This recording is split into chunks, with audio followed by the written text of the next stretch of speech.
और राहुल गांधी के mission UP का आज तीसरा और आखिरी दिन है। आखिरी दिन भारत जोड़ो यात्रा शामली पहुंची है। यहां भी काफी समर्थन मिल रहा है। गर्मजोशी से राहुल गांधी का स्वागत किया गया है। इस यात्रा का हिस्सा आरएलडी नेता भी बने हैं। सुरक्षा घेरे के बीच राहुल गांधी आगे की तरफ कदम बढ़ा रहे हैं। शामली से हमारे संवाददाता सनुज शर्मा की रिपोर्ट देखिए। राहुल गांधी की भारत जोड़ो यात्रा का आज तीसरा दिन है और देखिए किस तरीके से राहुल गांधी पूरे लाव लश्कर के साथ आगे बढ़ते हुए आपको नजर आ रहे हैं। एक अलग ही जोश, एक अलग ही जज्बा राहुल गांधी में देखने को मिल रहा है, क्योंकि जिस तरीके से उन्हें उत्तर प्रदेश में लोगों का सहयोग मिल रहा है, समर्थकों का हुजूम उमड़ रहा है, वो कहीं ना कहीं उनकी हौसला अफजाई करने के लिए काफ़ी है। और सबसे बड़ी बात यह है कि जब राहुल गांधी उत्तर प्रदेश में प्रवेश करते हैं तो उत्तर प्रदेश में प्रवेश करते ही आप देखिए कि जो जयंत चौधरी है, जयंत चौधरी की पार्टी का समर्थन उनको मिल जाता है और समर्थन मिलने के बाद जो और राष्ट्रीय लोकदल के कार्यकर्ता हैं वो सड़कों पर राहुल गांधी का इस्तकबाल करने के लिए, उनका स्वागत करने के लिए यहाँ पर उमड़ आते हैं। और देखिए किस तरीके से राहुल गांधी को आप देखिए किस तरीके से वो एक उत्साह के साथ आगे बढ़ रहे हैं, क्योंकि राहुल गांधी जिस मिशन पर निकले हैं, जिस उम्मीद को लेकर निकले हैं, जिस भरोसे को लेकर निकले हैं, उसको आप देखिए कि किस तरीके से जो एक उत्साह उनमें देखने को मिल रहा है। उनको लग रहा है कि चीज़ें बहुत तेज़ी से बदल सकती हैं और उसी बदलाव को लेकर राहुल गांधी इस भारत जोड़ो यात्रा पर यहाँ अपने कदम आगे बढ़ाते हुए नजर आ रहे हैं। और दूसरे देखिए सुरक्षा का जो पूरा घेरा है, एक सुरक्षा के घेरे के बीच राहुल गांधी बीचों बीच चल रहे हैं। चारों तरफ सुरक्षा का चक्र भी रचा गया है कि बिना किसी की इजाजत के यहाँ परिंदा भी पर नहीं मार पाएगा।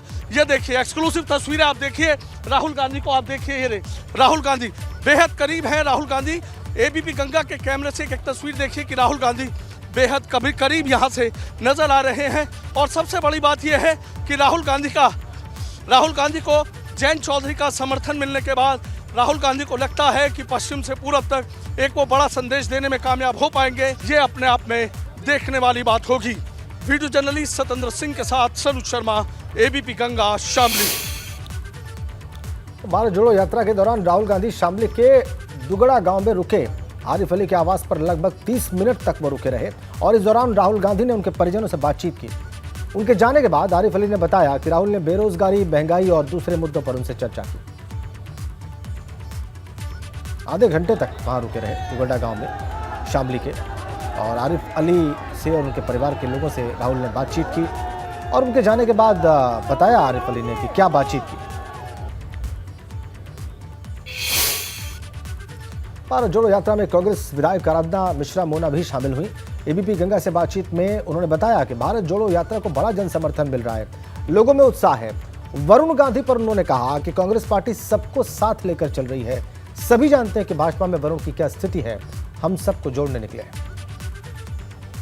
मैडम क्या लगता है इस भारत जोड़ो यात्रा से कितना जन समर्थन मिला आपको? भैया जन समर्थन तो आप लोग कल 2 दिन से जब से ये यात्रा उत्तर प्रदेश में आई है तब से तो अपार जन समर्थन मिला है। और इसलिए भी कि राहुल जी का घर है, उनका परिवार है उत्तर प्रदेश, तो यहाँ पे तो उनको आशीर्वाद और प्यार मिला ही है।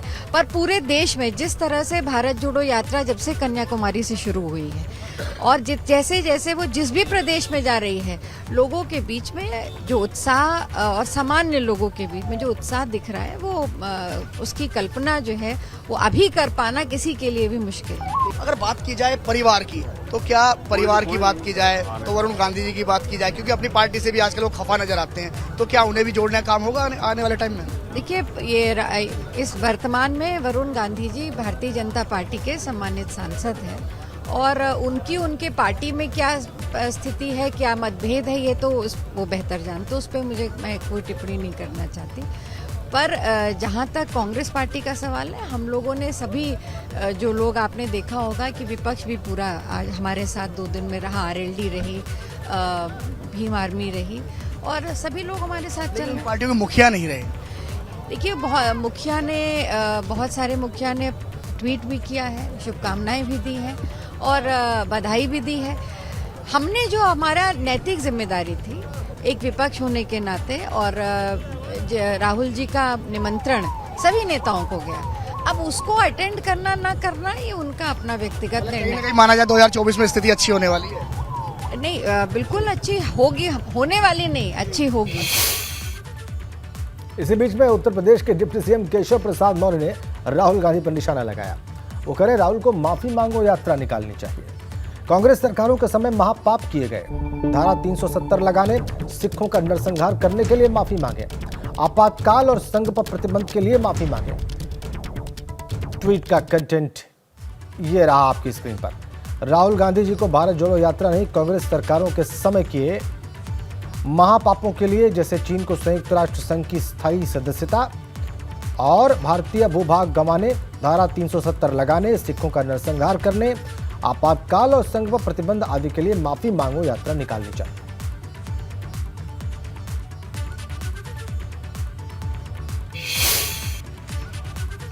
और राहुल गांधी की भारत जोड़ो यात्रा के उत्तर प्रदेश में आखिरी दिन और जयराम रमेश के बयान पर बीजेपी प्रदेश अध्यक्ष भूपेंद्र चौधरी ने निशाना लगाया।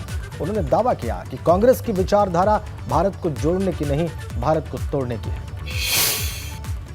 और ये जो इस प्रकार के ये यात्राएं लोग चला रहे हैं, कांग्रेस के चरित्र से और विपक्षी दलों के चरित्र से देश की जनता, प्रदेश की जनता बखूबी जानती है कि अब हमारे हित में क्या है, हमारे समाज देश के हित में क्या है, किसने हमारे आम जो जीवन से जुड़े विषय हैं उन पर काम किया है और किस लोगों ने हमें विकास के रूप में वो विषय हमें पीछे करने का काम किया। तो भारतीय जनता पार्टी, मोदी जी और योगी जी की सरकार सबको लेकर साथ चल रही है, सबके उत्थान पर के लिए काम कर रही है। अंतिम छोर पर बैठे व्यक्ति का सामाजिक आर्थिक स्तर पर कैसे उसे आगे बढ़ाया जाए, उसका बौद्धिक स्तर, शैक्षिक स्तर कैसे बढ़ाया जाए, इसका प्रयास सरकारें हमारी कर रही हैं और उसका परिणाम निश्चित रूप से दिखने मिल रहा है। 80 सीटें हैं उत्तर प्रदेश में। इसको लेकर जब सवाल पूछा गया कि यूपी में 3 ही दिन यात्रा रही, तो उनका कहना है कि चूंकि कन्याकुमारी से कश्मीर तक जाना है, इसलिए यूपी में बस छू कर निकल रहे हैं।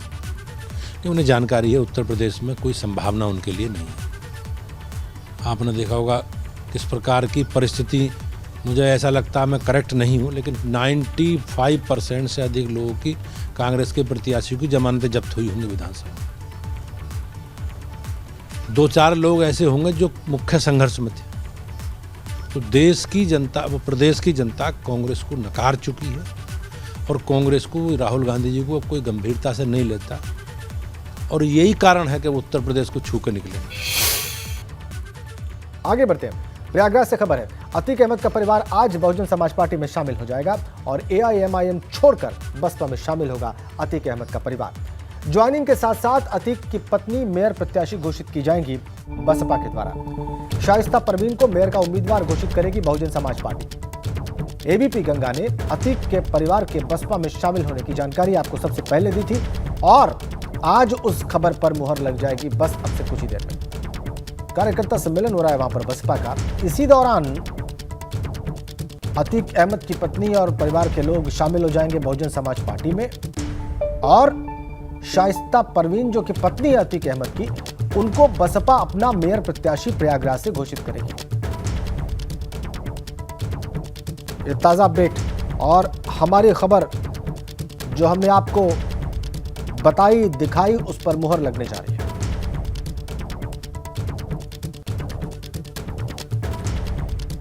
सबसे पहले ABP गंगा ने आपको बताया था कि अतीक अहमद की पत्नी और उनके परिवार के कुछ लोग जो कि जेल से बाहर हैं, वो बहुजन समाज पार्टी ज्वाइन करेंगे, AIMIM से नाता तोड़ेंगे और सियासी रूप से कैसे रिलेवेंट रहा जाए, प्रासंगिक रहा जाए, इस दिशा में कदम उठाएंगे बसपा ज्वाइन करके।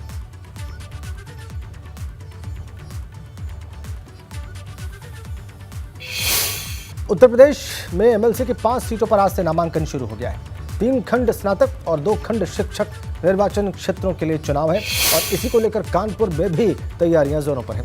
कानपुर मंडलायुक्त को आरओ बना दिया गया है। पुलिस सुरक्षा के जबरदस्त बंदोबस्त हैं। कानपुर में 1 स्नातक सीट और 1 शिक्षक MLC सीट पर चुनाव होना है। इसके लिए 17 CCTV कैमरास दफ्तर में लगाए गए। 12 फरवरी को 5 विधायकों का कार्यकाल खत्म हो रहा है और आज से 12 जनवरी तक नामांकन प्रक्रिया चलेगी। 13 जनवरी को नामांकन की जांच होगी। 16 जनवरी को नामांकन वापस लेने का अंतिम दिन है। 30 जनवरी को 5 सीटों पर मतदान होगा और 2 फरवरी को मतगणना होगी। स्नातक शिक्षक MLC चुनाव को लेकर आज से नामांकन शुरू हो रहा है। इसके रिटर्निंग ऑफिसर कानपुर के मंडलायुक्त डॉक्टर राजशेखर हमारे साथ हैं। किस तरह से वो इस चुनावी प्रक्रिया को संपन्न कराने जा रहे हैं, उनसे बात कर लेते हैं। किस तरह से इस चुनावी प्रक्रिया को आप लोग संपन्न कराएंगे? आज से नॉमिनेशन शुरू हो रहा है। देखिए, भारत निर्वाचन आयोग द्वारा जो है ये 2 पदों के लिए इलेक्शन अनाउंस किए हैं। उसमें एक जो है ग्रेजुएट कंस्टिट्यूंसी का, जिसको हम लोग स्नातक कहते हैं। दूसरा है कि जो टीचर्स कंस्टिट्यूंसी है, जिसको हम लोग जो शिक्षक कंस्टिट्यूंसी कहते हैं। तो ये इलेक्शन कराने के लिए अनाउंस किया गया। उसका पूरा एक शेड्यूल जो है भारत निर्वाचन आयोग ने जो है जारी किया हुआ है। जैसा आज जो है 5 जनवरी से लेकर 12 जनवरी तक का नामांकन ये है। इसमें जो भी अभ्यर्थी इसके लिए पात्र है, जो इंटरेस्टेड है इलेक्शन कंटेस्ट करने के लिए, तो वो यहाँ से फॉर्म लेके जा सकते हैं हमारे यहाँ पे। और जो है 5 से लेकर 12 के बीच में जो टाइम डेजिग्नेटेड है, उसमें अपना जो है नामांकन कर सकते हैं। उसके अलावा जो 13 तारीख को है, 13 तारीख को स्क्रूटनी किया जाएगा। जो भी नॉमिनेशन रिसीव किए जाएंगे, तो उनका जो है एज़ पर दी प्रोटोकॉल उसको चेक किया जाएगा कि उसमें से कोई कमी तो नहीं है, ये सब एक्सेप्टेबल है, ये कोई इशू तो नहीं है। और उसके बाद जो है 16 तारीख को जो है, अगर कोई अपना कैंडिडेचर विड्रॉ करना चाहते हैं, कि जो भी फाइनल कैंडिडेट्स होते हैं, तो अपना कर सकते हैं। इस पर अपना लिखित में आवेदन देके कर सकते हैं। तो ये सब होने के बाद जो है फिर 30 जनवरी को जो है इलेक्शंस होगा। जो है वो इलेक्शन में जो है लोग वोट कर सकते हैं। और इसमें 3 जनपद इसमें इंक्लूडेड है, उन्नाव, कानपुर नगर और कानपुर देहात। इसमें अलग अलग जगहों पे बूथ बने हुए हैं। और ये सभी जितने भी पॉलिटिकल पार्टीज़ हैं, उनको भी जो है इसका इन्फॉर्मेशन डिटेल में दिया गया है उस चीज़ों पे। और जो जिला निर्वाचन अधिकारी है, तो तीनों डिस्ट्रिक्ट के, तो वो उनके लगातार संपर्क में हैं। और कुशलतापूर्वक भारत निर्वाचन आयोग के निर्देशन क्रम में इलेक्शन कराई जाएगी। आज से नामांकन शुरू हो रहा है स्नातक और शिक्षक एमएलसी चुनाव को लेकर। कानपुर से कैमरामैन पंकज निगम के साथ रतीश त्रिवेदी, एबीपी गंगा। और निकाय चुनाव में ओबीसी आरक्षण मामले पर यूपी सरकार के मंत्री धर्मपाल सिंह ने सुप्रीम कोर्ट के फैसले का स्वागत किया है। उन्होंने कहा कि मुख्यमंत्री ने पहले ही कहा था कि ओबीसी आरक्षण के बगैर चुनाव नहीं होंगे। अखिलेश यादव भ्रम फैला रहे हैं, आरक्षण खत्म हो ही नहीं सकता।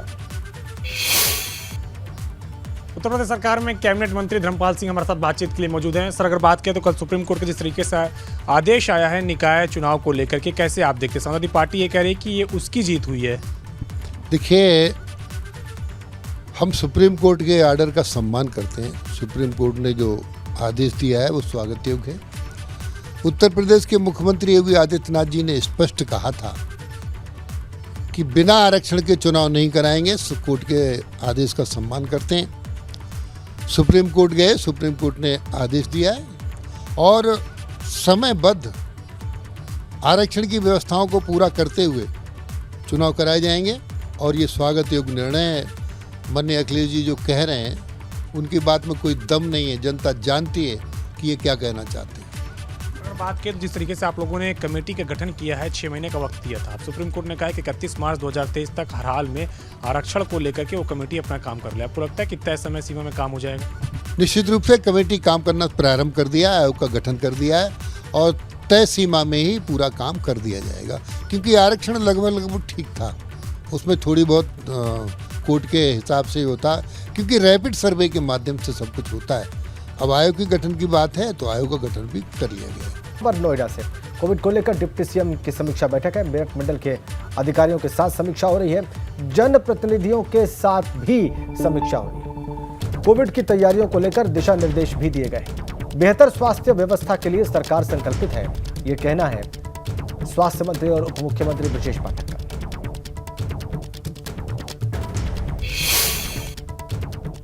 जब भी आता है तो एनसीआर में ज़्यादा दिक्कत होती है। तो मेरठ मंडल में आज हम बैठ रहे हैं। कोविड की तैयारियों के साथ साथ जो अन्य हमारे हॉस्पिटल्स हैं, उनके इंफ्रास्ट्रक्चर के बारे में, चिकित्सकों की तैनाती के बारे में, उपकरणों के बारे में, दवाइयों की उपलब्धता के बारे में हम बिंदुवार समीक्षा करेंगे। अभी हमने जनप्रतिनिधियों के साथ, अपने कार्यकर्ताओं के साथ बैठक की है और बैठक करके हर स्थिति में हम उत्तर प्रदेश में सभी लोगों को उच्च कोटि की स्वास्थ्य व्यवस्था उपलब्ध कराने के लिए लगातार हम काम कर रहे हैं, कृत संकल्प है।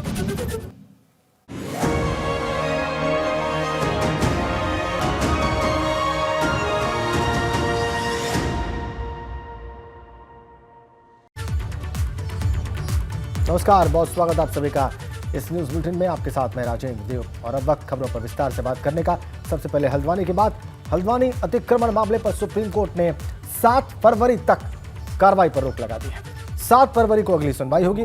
सुप्रीम कोर्ट ने नैनीताल हाईकोर्ट के फैसले पर रोक लगा दी है और इसके साथ साथ उत्तराखंड सरकार और रेलवे को इस मामले में नोटिस जारी करके जवाब मांगा है। हरीश रावत इस मामले में कुछ कह रहे हैं, सुनवाते हैं आपको। से और उन गरीब भाई बहनों की तरफ से सुप्रीम कोर्ट को बहुत बहुत धन्यवाद देना चाहता हूँ। मानवीय न्याय की जीत हुई। हरीश रावत मौन उपवास पर भी बैठे थे इसी मामले को लेकर, और अब वो धन्यवाद दे रहे हैं सुप्रीम कोर्ट को। कह रहे हैं मानवीय न्याय की जीत हुई है, शब्द प्रयोग किया उन्होंने, मानवीय न्याय। और सुप्रीम कोर्ट ने भी इसे मानवता के दृष्टिकोण से देखने की बात कही। जस्टिस कौल ने पूछा आज की सुनवाई में कि कितनी जमीन रेलवे की है और कितनी राज्य की है, क्या वहां रह रहे लोगों का दावा लंबित है। जज ने आगे कहा कि इनका दावा है कि बरसों से रह रहे हैं, ये ठीक है कि उस जगह को विकसित किया जाना है, लेकिन उनका पुनर्वास होना चाहिए। ये बात जस्टिस कौल ने कही और आज की सुनवाई में स्टे कर दिया किसी भी प्रकार की प्रोसीडिंग्स को, किसी भी प्रकार की कार्रवाई को। 7 फरवरी तक रोक लगा दी है और नोटिस भी जारी कर दिया है राज्य सरकार को और रेलवे को। उन्हें बताना होगा कि क्या स्थिति है। उत्तराखंड सरकार से भी जवाब मांगा गया है सुप्रीम कोर्ट के द्वारा। तो राहत मिली है। 4000 से ज्यादा जो परिवार वहां पर हैं, जिन लोगों के घर हैं, जिनको तोड़ा जाने का आदेश था नैनीताल हाईकोर्ट का, 4365 घरों को हटाने के आदेश थे और 20 दिसंबर को हाईकोर्ट ने आदेश दिया था। अब सुप्रीम कोर्ट ने कहा पुनर्वास की जरूरत है। 50,000 लोगों को एक हफ्ते में हटाना सही नहीं है। सारा मामला भी हम आपको बता रहे हैं और आज जो सुप्रीम कोर्ट में हुआ है वो सारी बातें भी हम आपको दिखा रहे हैं। बनभूलपुरा में धरने पर बैठे हुए लोग, अब उनके लिए राहत की खबर दिल्ली से गई है। घरों को जो हटाने के आदेश थे उसको स्टे कर दिया है सुप्रीम कोर्ट ने। अब 7 फरवरी तक ये कार्रवाई नहीं होगी घरों को हटाने की, यानी कि अतिक्रमण हटाने की। सुप्रीम कोर्ट ने मानवीय दृष्टि अपनाने की भी बात कही है। कहा एक हफ्ते में हटाना इतनी पुरानी आबादी को सही नहीं, यथा स्थिति बनाई रखी जाए। बड़ा आदेश सुप्रीम कोर्ट का। सरकार से जवाब भी तलब किया गया है। 7 फरवरी तक अतिक्रमण नहीं हटाया जाएगा, देश की सबसे बड़ी अदालत के आज के फैसले के अनुसार।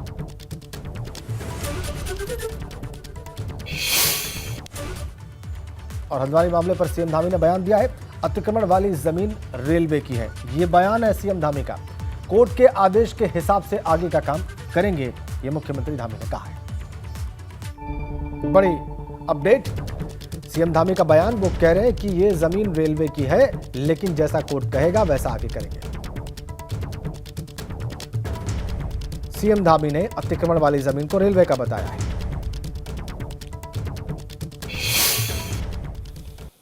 वो रेलवे की भूमि है और रेल विभाग माननीय हाई कोर्ट में और माननीय उच्च न्यायालय में जो भी उनका फैसला, जो भी उनका मुकदमा था वो चल रहा था।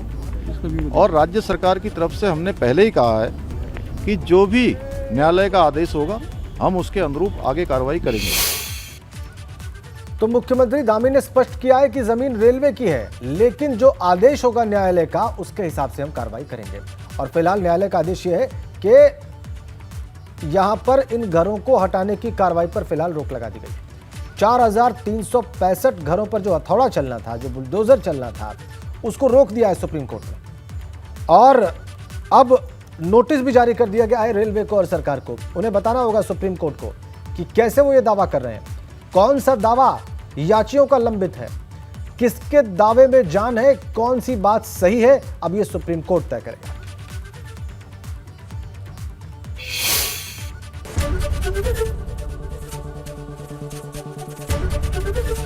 एबीपी गंगा, खबर आपकी, जुबान आपकी।